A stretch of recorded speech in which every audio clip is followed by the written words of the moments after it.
지난주까지는 코치의 비전, 그리고 본질, 실천의 원리, 그리고 조직 세우기까지 살펴보았습니다. 오늘은 장기적인 사역을 위해 필요한 것이 무엇인지 함께 살펴보도록 하겠습니다. 먼저 예수님의 사역을 자세히 살펴보면 결코 소모적이지 않았다라는 것을 발견할 수 있습니다. 말씀을 가르치시고 병을 고치시고 하나님 나라에 대한 복음을 선포하시면서 개인적인 시간을 충분히 가지셨습니다. 바쁜 중에도 한적한 곳을 찾아 하나님과의 시간을 보내시면서 사역을 서두르지 않으셨습니다.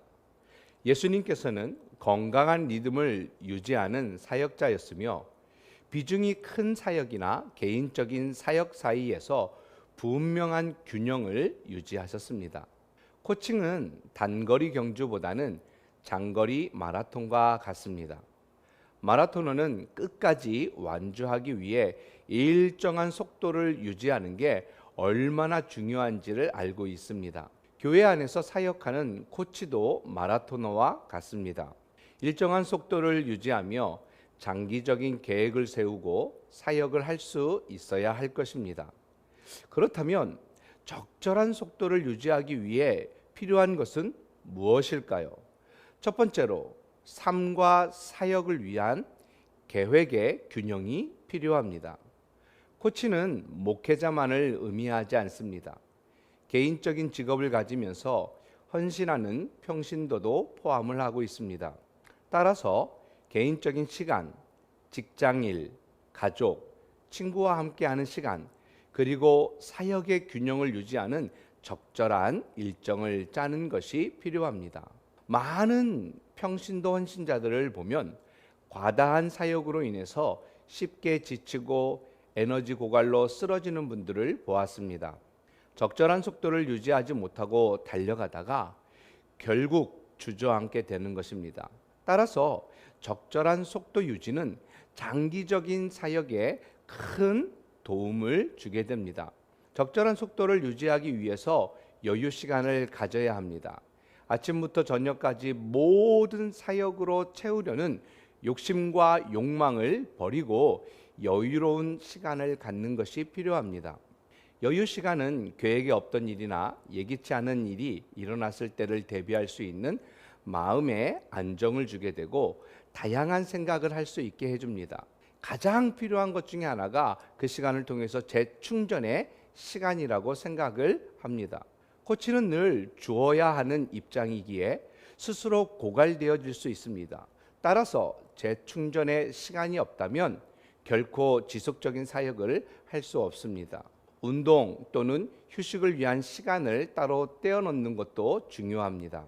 여유 시간과 재충전의 시간, 그리고 휴식을 정해놓고 최대한 지키려고 노력할 때 코치의 건강과 능력을 유지해 가면서 오랫동안 성공적인 코치 사역을 감당하는 귀한 은혜가 될 것입니다. 두 번째로 커뮤니케이션, 의사소통의 중요성입니다.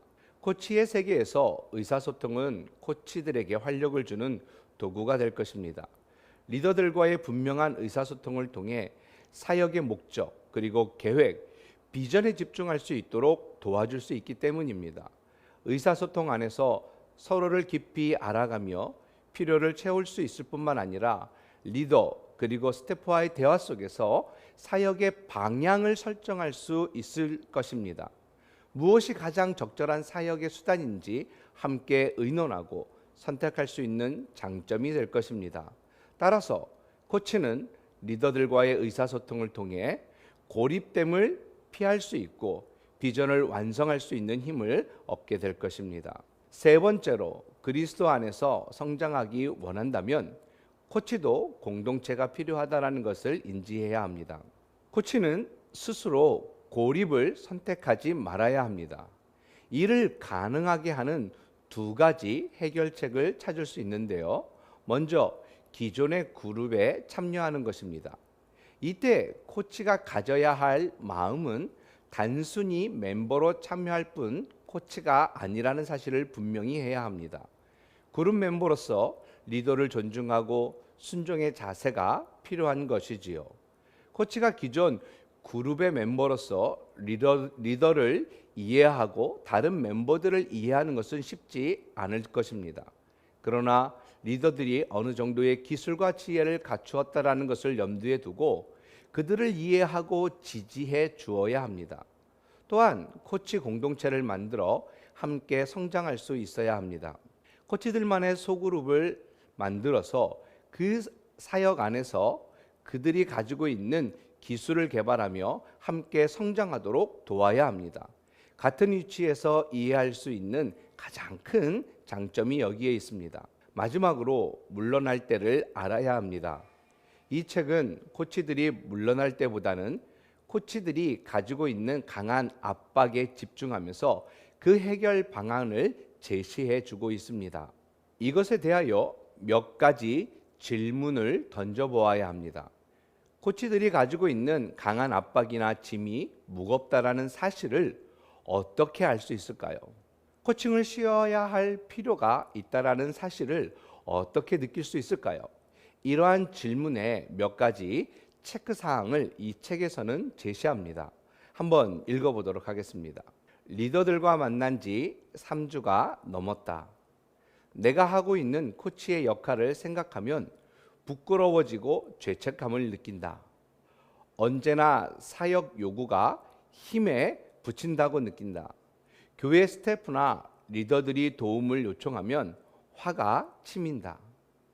사역에서 오는 여러 가지 어려움에 강한 반발심이 생긴다. 예배의 마음을 집중하기 위해 노력해야 한다.